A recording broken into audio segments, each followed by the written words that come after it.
Hello everyone, myself Santosh Kumar, a passionate math teacher teaching for JEE and other engineering entrance exam and DA entrance exam 11th and 12th. In this video lecture, we will discuss the heart curve and the broken heart curve. How to draw heart curve and broken heart curve. तो आइए हम लोग देखते हैं कि heart curve और broken heart curve को किस तरह से ड्रॉ करते हैं। तो हम एक ले लिए फंक्शन इस टाइप का x square plus y minus x to the power 2/3 का होल स्क्वायर इक्वल टू 1। हम इसका ग्राफ ड्रॉ करना चाहते हैं। तो इसका ग्राफ ड्रॉ करने के लिए सबसे पहले क्या करते हैं, हम इस एक्सप्रेशन को y equal to f of x के फॉर्म में ले आते हैं। y equal to f of x, यानी कि y को एक तरफ कर लेते हैं और x वाले फंक्शन को एक तरफ कर लेते हैं। तो इसको क्या करना होगा, इसको उधर भेजते हैं। तो y minus x to the power 2/3 का whole square equal to 1 minus x square, इसको लिख सकते हैं। अब इसको स्क्वायर अगर हटाते हैं तो इधर रूट चढ़ाना होगा। तो ये हो गया y minus x to the power 2/3 equal to plus minus under root 1 minus x square. ठीक है, अब इसको उधर भेजते हैं। तो y equal to x to the power 2/3 plus minus under root 1 minus x square. अब यहाँ से इस फंक्शन को अगर हम देखें तो ये फंक्शन जो एक इवन फंक्शन है। क्यों इवन फंक्शन है? क्योंकि ये एफ ऑफ एक्स जो है, अगर इसको हम एफ एक्स बोलें, इसको हम अगर एफ एक्स बोलें तो एफ ऑफ एक्स जो है वो एफ ऑफ माइनस एक्स के बराबर है। आप एक्स को कहीं पे भी माइनस एक्स से रिप्लेस कर दीजिए। जैसे यहाँ पे एक्स की जगह पे माइनस एक्स पुट करेंगे तो इस स्क्वायर के कारण ये फिर से पॉजिटिव हो जाएगा, और ये जो एक्स पे अगर माइनस एक्स यहाँ से रिप्लेस करेंगे तो माइनस एक्स का स्क्वायर फिर से एक्स स्क्वायर हो जाएगा। यानी कि इस एक्सप्रेशन पे कोई फ़र्क नहीं पड़ेगा अगर एक्स को माइनस एक्स से भी रिप्लेस करेंगे तो। यानी कि ये जो हमारा फंक्शन है ये एक इवन फंक्शन है। तो यहाँ से एक बात क्लियर हुआ, ये जो है एक इवन फंक्शन है। दूसरी बात, इसका अगर हम डोमेन डिफाइन करने का कोशिश करें तो डोमेन जो है इस फंक्शन का वो तभी डिफाइंड होगा जब रूट के अंदर का चीज़ पॉजिटिव हो। यानी कि इस फंक्शन का जो डोमेन होगा वो होगा 1 minus x square greater than equal to 0, यानी कि x square less than equal to 1। This implies x belongs to close minus 1 to 1, यानी कि इस फंक्शन का डोमेन जो है वो -1 से 1 के बीच में होगा। यानी कि इस फंक्शन को का ग्राफ अगर हम ड्रॉ करें तो वो एक्स एक्सिस पे -1 से 1 के बीच में ही ड्रॉ होगा। चलिए, ये दो बात क्लियर हो गया कि एक फंक्शन इवन फंक्शन है और दूसरा इसका डोमेन -1 से 1 के बीच में है। तीसरी बात, कुछ और जानकारी हम लोग इसके बारे में लेते हैं। जैसे कि x इक्वल टू 0 पे अगर देखें तो x इक्वल टू 0 पे जो हमारा फंक्शन है एफ ऑफ 0, तो एफ ऑफ 0 यानी कि x इक्वल टू 0 पे फंक्शन का वैल्यू अगर देखें तो यहाँ पे 0 पुट करना होगा। ये 0 हो गया और ये हो गया 1 माइनस 0 1, यानी कि प्लस माइनस 1, यानी कि फंक्शन का वैल्यू 0 पे +1 है और -1 है। चलिए फिर देख लेते हैं इसका वैल्यू -1 और 1 पे। तो x इक्वल टू अगर 1 रखेंगे, x इक्वल टू अगर आप 1 रख दिए तो इसका वैल्यू ये 1 हुआ और ये 1 माइनस 1 0, ये प्लस माइनस 0, तो 1 प्लस माइनस 0 1, तो फंक्शन का वैल्यू 1 पे 1 हुआ। फिर फंक्शन का वैल्यू -1 पे कितना हुआ, तो -1 का स्क्वायर के कारण जो है ये +1 हो गया और ये भी स्क्वायर के कारण +1 हो गया, तो 1 माइनस 1 ये 0 हो गया। यानी कि फंक्शन का वैल्यू 1 प्लस माइनस 0 यानी कि 1। ये 3 जगह पे फंक्शन का हम वैल्यू निकाल लिए। अब चेक करते हैं फंक्शन जो है हमारा कहाँ से कहाँ तक इंक्रीजिंग है डिक्रीजिंग है। तो उसके लिए हम लोग क्या करते हैं कि फंक्शन का एफ डैश एक्स निकालते हैं। तो एफ डैश एक्स अगर इसका निकाला जाए तो फंक्शन का एफ डैश एक्स हो गया इसका डिफ्रेंसिएशन। तो इसका डिफ्रेंसिएशन हुआ 2/3 इंटू 2/3 माइनस 1, तो 2/3 माइनस 1 यानी कि -1/3, तो उसको नीचे में ले आ गए तो हो गया +1/3। तो 2/3 into x to the power 1/3 plus minus इसका डेरिवेटिव हुआ 1/2 under root 1 minus x square into minus of 2x। तो 2 से 2 कैंसिल, तो एफ डैश एक्स हो गया हमारा 2/3 एक्स टू द पावर 1/3, और ये प्लस माइनस माइनस और ये minus minus plus minus plus x upon under root 1 minus x square. ये हुआ हमारा एफ डैश एक्स।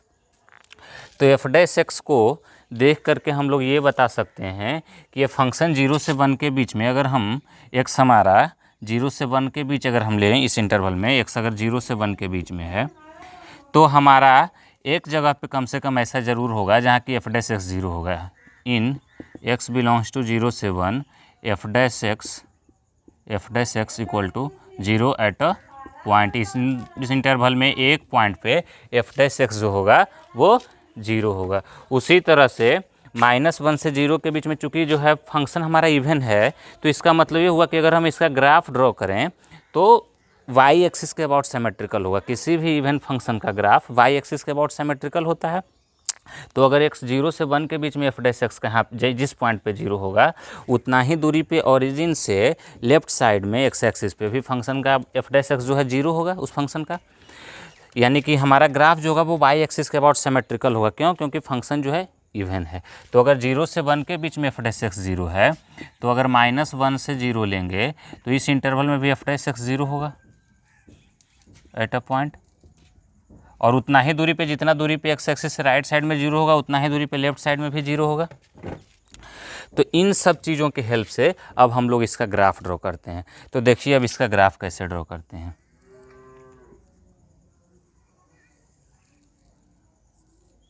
अच्छा, एफ डैश एक्स अगर किसी 0 से 1 में एक जगह पे 0 हो रहा है, तो उसके पहले इस एक्सप्रेशन के हेल्प से हम बता सकते हैं कि 0 से उस पॉइंट के बीच में जहाँ पे एफ डैश एक्स हमारा 0 होगा, वहाँ तक एफ डैश एक्स इंक्रीजिंग होगा। और वहाँ से जहाँ पे एफ डैश एक्स 0 हो रहा है, वहाँ से लेके 1 तक, मान लीजिए कि वो पॉइंट हम अल्फ़ा ले लिए, तो वहाँ से अल्फ़ा तक एफ डैश एक्स जो होगा हमारा वो ग्रेटर देन 0 होगा।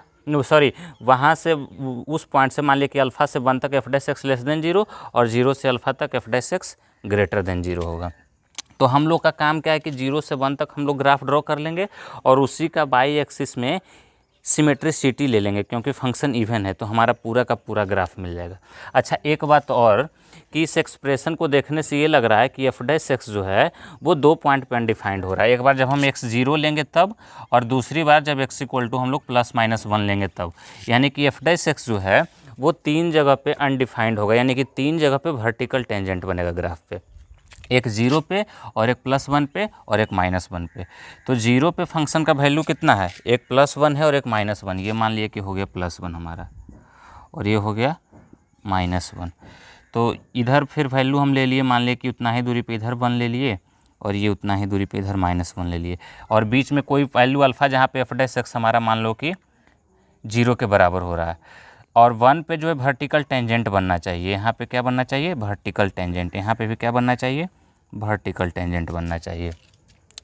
तो फंक्शन जो है 0 से अल्फ़ा तक तो इंक्रीजिंग होगा, और साथ में अगर कनकेविटी इसका देखेंगे तो फंक्शन जो है वो कनकेव डाउनवर्ड जाएगा। फंक्शन क्या होगा? Concave downward. तो ये इस तरह से देखिए इसका ग्राफ हम लोग ड्रॉ करते हैं। ये अल्फ़ा तक गया, उसके बाद ये फंक्शन इधर डिक्रीज किया, और चूंकि जो है फंक्शन ये प्लस माइनस में है तो इसका दो वैल्यू मिलेगा, एक इधर से भी मिलेगा।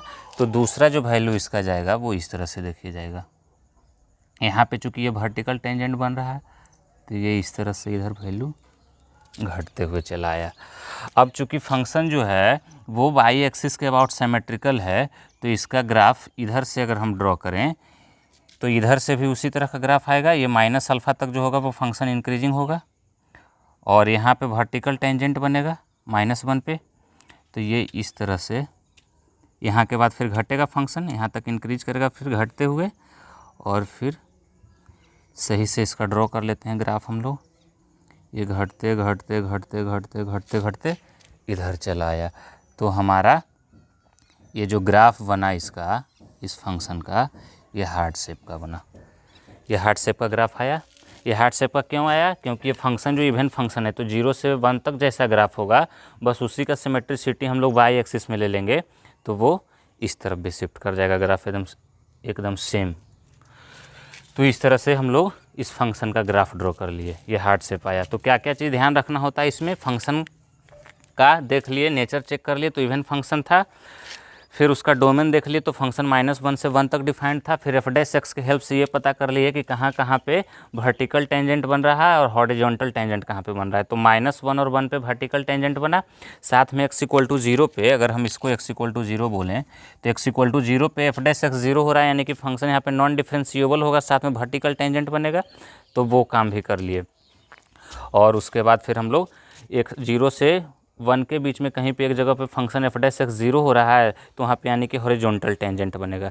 तो यहाँ पे फिर हुआ जीरो से 1 के बीच में एक जगह ये कोई पॉइंट निकाले नहीं, क्योंकि उसका ज़रूरत नहीं था। ऐसे ही हम लोग सोच लिए कि अल्फ़ा कोई पॉइंट होगा जो कि 0 से 1 के बीच में होगा, जहाँ पे f डैश एक्स 0 होगा, तो 0 कर लिए। वही सेम चीज़ -1 से 0 के बीच में भी वही चीज़, कहीं पे 0 होगा तो f डैश एक्स कहीं 0 से -1 से 0 के बीच में हमारा कोई हॉरिजॉन्टल टेंजेंट एक पॉइंट पे मिलेगा।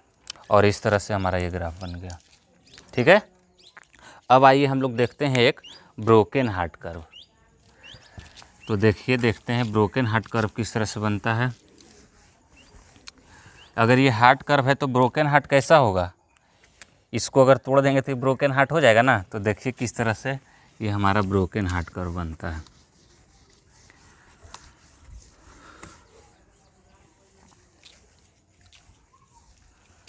देखिए, एक फंक्शन हम ले लेते हैं y = x⁻² माइनस x⁻4/3। तो अगर फंक्शन को देखो हम ऑब्जर्व करें तो ये इवन फंक्शन है या ऑड फंक्शन है, ये एक इवन फंक्शन। इवन फंक्शन होने के लिए क्या चाहिए, फंक्शन में f ऑफ x को जो है, अगर x को -x से रिप्लेस करें तो एक्सप्रेशन चेंज नहीं होना चाहिए। तो अगर x को आप -x से भी रिप्लेस करेंगे तो इस स्क्वायर के कारण वही सेम चीज़ रह जाएगा, और यहाँ पे 4 पावर के कारण भी वही सेम चीज़ रह जाएगा। यानी कि ये एक इवन फंक्शन है। यहाँ से हमको ये पता चल गया कि ये फंक्शन जो है इवन फंक्शन है।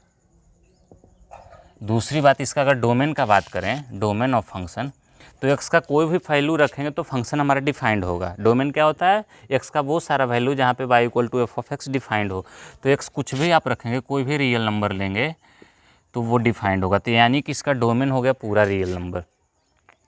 अब चलो फंक्शन का वैल्यू देखते हैं। तो 0 पे फंक्शन का वैल्यू देखो 0 है, कुछ जगह पे देख लेते हैं एक्सट्रीम वैल्यूज़। तो 0 पे फंक्शन का वैल्यू 0 मिल रहा है। अगर फंक्शन का वैल्यू हम लोग इन्फिनिटी पे देखें, व्हेन x टेंडिंग टू -∞, तब फंक्शन किसको टेंड कर रहा है, y = क्या दिया हुआ है, x⁻² ले लिए कॉमन, तब 1 - x⁻ हो गया 2/3। तो x जब -∞ को टेंड करेगा तो इस -∞, इस स्क्वायर के कारण ये हो गया +∞, ये हो गया +∞, और ये हो गया 1 माइनस, ये भी +∞ हो गया। तो 1 - ∞, ये -∞, तो इन्फिनिटी इंटू -∞, यानी कि ये y जो है वो -∞ को टेंड करेगा। कब, जब x -∞ को टेंड कर रहा है तब y भी किसको टेंड कर रहा है, -∞ को। दूसरी बात निकाल लेते हैं कि जब x इन्फिनिटी को टेंड कर रहा है, when x tend to infinity, तो x जब इन्फिनिटी को टेंड करता है तब y देखिए किसको टेंड कर रहा है, तब देखिए y टेंड करेगा, यहाँ पे पुट कीजिए, तो infinity to the power 2/3 infinity, और 1 - ∞ टू द पावर 2/3, तो इन्फिनिटी, तो इन्फिनिटी इंटू 1 - ∞, तो ये हो गया -∞। यानी x जब इन्फिनिटी को भी टेंड कर रहा है तब हमारा फंक्शन जो है वो -∞ को टेंड कर रहा है। यानी कि x +∞ पे भी फंक्शन जो है वो नीचे की तरफ होगा, और x जो है +∞ पे भी y जो होगा वो नीचे की तरफ होगा। अगर ग्राफ इसका ड्रॉ करेंगे तब इवन फंक्शन, यानी कि ग्राफ जो है इसका वो y एक्सिस के अबाउट सिमेट्रिकल होगा। जैसा x एक्सिस जैसा ओरिजिन के राइट साइड, वैसा ही ओरिजिन के लेफ्ट साइड भी हमारा ग्राफ होगा। कुछ बात और डिस्कस कर लेते हैं, जैसे फंक्शन का हम नेचर डिस्कस कर लेते हैं, कहाँ से कहाँ तक हमको फंक्शन पॉजिटिव मिल रहा है और कहाँ से कहाँ तक निगेटिव मिल रहा है। तो देखिए y = यहाँ से 2/3 कॉमन ले लिए तो ये इस तरह से आया। अगर हम x = 1/3 ले लें, x⁻ 1/3 को t बोल दें, लेट x⁻ 1/3 = t, और ये t पूरा रियल नंबर होगा, तब बताओ ये एक्सप्रेशन कितना हो गया, ये एक्सप्रेशन हो गया t² इंटू 1 - t², यानी कि t² into 1 + t into 1 - t। यानी कि y का अगर नेचर चेक करें तो देखो y कहाँ से कहाँ तक पॉजिटिव मिलेगा और कहाँ से कहाँ तक नेगेटिव मिलेगा। ये ले लिए -1, ये 0 और ये 1, तो 1 से बड़ा के लिए इसका वैल्यू जो मिलेगा वो निगेटिव मिलेगा। फिर 1 पे पावर ऑड है, 1 जिसका फैक्टर उस पर पावर ऑड, तो ये पॉजिटिव हो जाएगा, अल्टरनेट साइन चेंज कर जाएगा। 0 जिसका फैक्टर उस पर पावर इवन, तो इनइक्वालिटी का साइन चेंज नहीं करेगा। फिर -1 जिसका फैक्टर उस पर पावर भी ऑड है, तो इनइक्वालिटी का साइन चेंज करेगा। यानी कि फंक्शन देखिए -∞ से -1 तक निगेटिव होगा फंक्शन का वैल्यू, फिर 1 से 0 तक फंक्शन का वैल्यू पॉजिटिव होगा, फिर 0 से 1 तक भी फंक्शन का वैल्यू पॉजिटिव होगा, और 1 से इन्फिनिटी तक फंक्शन का वैल्यू फिर से निगेटिव हो जाएगा। क्यों, क्योंकि अगर t पॉजिटिव तो x⁻ 1/3 भी पॉजिटिव, t अगर निगेटिव तो x⁻ 1/3 भी निगेटिव। ठीक है, तो इस तरह से हमको फंक्शन का वैल्यू हम देख लिए। अब फंक्शन कहाँ से कहाँ तक इंक्रीज कर रहा है, कहाँ से कहाँ तक डिक्रीज कर रहा है, इसको चेक कर लेते हैं। तो इसको चेक करने के लिए इसको डिफ्रेंशिएट करना पड़ेगा। तो f' जो है कितना हो जाएगा, 2/3 इंटू 2/3 माइनस 1, तो -1/3, तो नीचे ले आए तो +1/3, फिर माइनस 4/3 इंटू x⁴ माइनस 1, तो x⁴ 1/3। अब f' को यहाँ से LCM ले लेते हैं, तो 3 इंटू x⁴ 1/3 हो गया LCM। तो ये हुआ 2 और ये माइनस हुआ कितना, -4 इंटू x⁴ 2/3। अब x⁴ 1/3 को t माने तो यहाँ पे भी पुट कर देते हैं उसी चीज़ को। तो ये हो गया, इधर लिखते हैं 2 ले लो कॉमन, तो 1 माइनस 2 इंटू t², और ये हो गया 3 इंटू टी। तो यहाँ से क्लियर है कि t=0 पे फंक्शन हमारा जो है f' जो है वो अनडिफाइंड है, यानी कि यहाँ पे फंक्शन जो है नॉन डिफरेंशिएबल होगा। यानी कि f' जो है f' टेंड टू इन्फिनिटी है कहाँ पे, एट t=0 पे। तो t=0 यानी x=0 भी, तो x=0 पे जो होगा वो नॉन डिफरेंशिएबल होगा। So function is non differentiable eight x=0। x=0 पे हमारा फंक्शन क्या होगा, नॉन डिफरेंशिएबल होगा। एक बात यहाँ से क्लियर हुआ। अब ये देख लेते हैं कहाँ से कैसे चेंज कर रहा है। तो यहाँ पे 2 और कॉमन ले लो, तो ये 4 हो गया कॉमन, ये बचा 1/2 माइनस t² / 3t।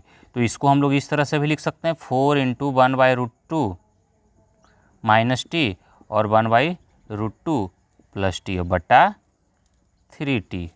अब इस एक्सप्रेशन पे आइए, यहाँ पे इसको यहाँ पे लिखते हैं। तो यहाँ पे अगर इसको सॉल्व करें तो ये देखो नंबर लाइन बनाइए। तो ये हुआ, एक रूट हुआ -1/√2, एक हुआ 0 और एक हुआ 1/√2। तो 1/√2 से बड़ा के लिए फंक्शन का वैल्यू निगेटिव होगा, और सब फैक्टर पे पावर ऑड है, तो इन जो है इनइक्वालिटी का साइन अल्टरनेटली चेंज कर जाएगा। तो निगेटिव हुआ, ये पॉजिटिव हुआ, ये निगेटिव हुआ और ये पॉजिटिव हुआ। ये f' का हुआ। जो t के लिए होगा वही x के लिए भी होगा एक्सप्रेशन। तो -∞ से -1/√2 तक जो है वो f' निगेटिव है, पॉजिटिव है, यानी कि फंक्शन जो है वो -∞ से -1/√2 तक इंक्रीजिंग होगा। फिर -1/√2 से 0 तक ये निगेटिव है, यानी कि फंक्शन डिक्रीजिंग होगा इस इंटरवल में। फिर इस इंटरवल में 0 से 1/√2 में फंक्शन इंक्रीजिंग, फिर 1/√2 से इन्फिनिटी में डिक्रीजिंग। साथ में -1/√2 पे f' जो है वो पॉजिटिव से निगेटिव चेंज कर रहा है, यानी कि यहाँ पे हमको मैक्सिमा मिलेगा। -1/√2 पे हमको क्या मिलेगा, मैक्सिमा मिलेगा। फिर 0 पे क्या मिलेगा, मिनिमा मिलेगा, क्योंकि यहाँ पे f' निगेटिव से पॉजिटिव चेंज हो रहा है। फिर 1/√2 पे पॉजिटिव से निगेटिव f' चेंज हो रहा है, यानी कि यहाँ पे फिर से मैक्सिमा मिलेगा। ठीक है, तो इस तरह से अब हम लोग इसका पोस्टमार्टम करने के बाद अब हम लोग इसका ग्राफ ड्रॉ कर सकते हैं। -1/√2 पे मैक्सिमा मिल रहा है, 0 पे मिनिमा मिल रहा है और मैक्सिमा फिर से 1/√2 पे मिल रहा है। तो आइए अब हम लोग इसका ग्राफ ड्रॉ करते हैं। यहीं पे ग्राफ ड्रॉ कर लेते हैं इसका।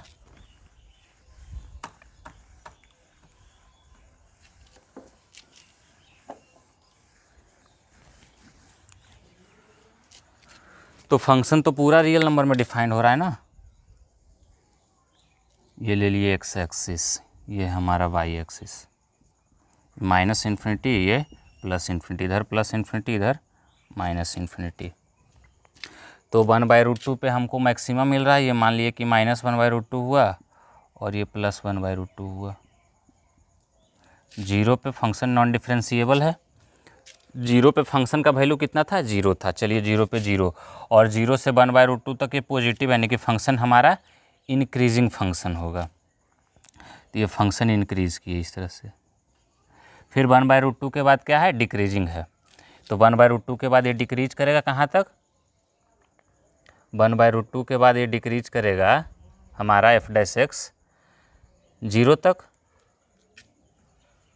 0 से 1/√2 तक इसका ग्राफ ड्रॉ कर रहे हैं ना। तो 0 से 1/√2 में क्या है, पॉजिटिव है यानी कि इंक्रीज कर रहा है, फिर 1/√2 के बाद जो है वो डिक्रीजिंग है तो डिक्रीज करेगा। अच्छा, एक्स एक्सिस को कहाँ पे कट करेगा 1/√2 के बाद, तो देखिए फंक्शन का वैल्यू जो है वो 1 पे फिर से कितना होगा, 1 पे फंक्शन का वैल्यू फिर से 0 होगा और -1 पे भी 0 होगा, तो 1 पे फंक्शन का वैल्यू 0 करेंगे यानी कि एक्स एक्सिस को कट करेगा। यहाँ के बाद ये डिक्रीज करेगा और ये डिक्रीज करता हुआ चला जाएगा। ये 1 पे फंक्शन जो है वो कट करेगा एक्स एक्सिस को।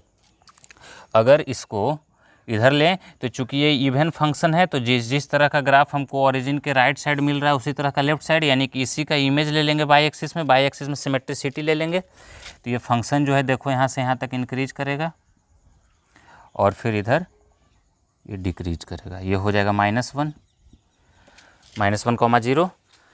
तो इस तरह से ये जो ग्राफ आया ये हमारा जो हार्ट शेप का ग्राफ था उसको अगर हम यहाँ से ब्रेक कर देंगे तो इस तरह का दिखेगा, तो इसलिए इसको ब्रोकन हार्ट कर्व भी बोलते हैं हम लोग। तो ये देखिए सारा चीज़ कंडीशन को सेटिस्फाई कर रहा है। -1 से 0 में हमारा फंक्शन देखो पॉजिटिव है, 0 से 1 में पॉजिटिव है, 1 के बाद निगेटिव है फंक्शन का वैल्यू, -∞ से -1 तक फंक्शन का वैल्यू निगेटिव है, इसको भी सेटिस्फाई कर रहा है। मैक्सिमम मिल रहा है -1/√2 पे और 1/√2 पे, और ये -1 से 1 के बीच में। इससे बहुत सारा चीज़ हम लोग देखो डिस्कस कर सकते हैं। अगर इसका रेंज पूछा जाए तो 1/√2 पे या -1/√2 पे फंक्शन का वैल्यू निकाल करके वहाँ से -∞ से वहाँ तक इसका क्या हो जाएगा, रेंज हो जाएगा। इसका रेंज क्या हो जाएगा इस फंक्शन का, -∞ से लेके कहाँ तक, फंक्शन का वैल्यू या तो +1/√2 पे या -1/√2 पे, जो बोलना आप चाहते हैं, ये हो जाएगा इस फंक्शन का रेंज। ठीक है, तो गाइस कोई अगर दिक्कत रहा हो इसमें तो कमेंट में आप लोग पूछ सकते हैं।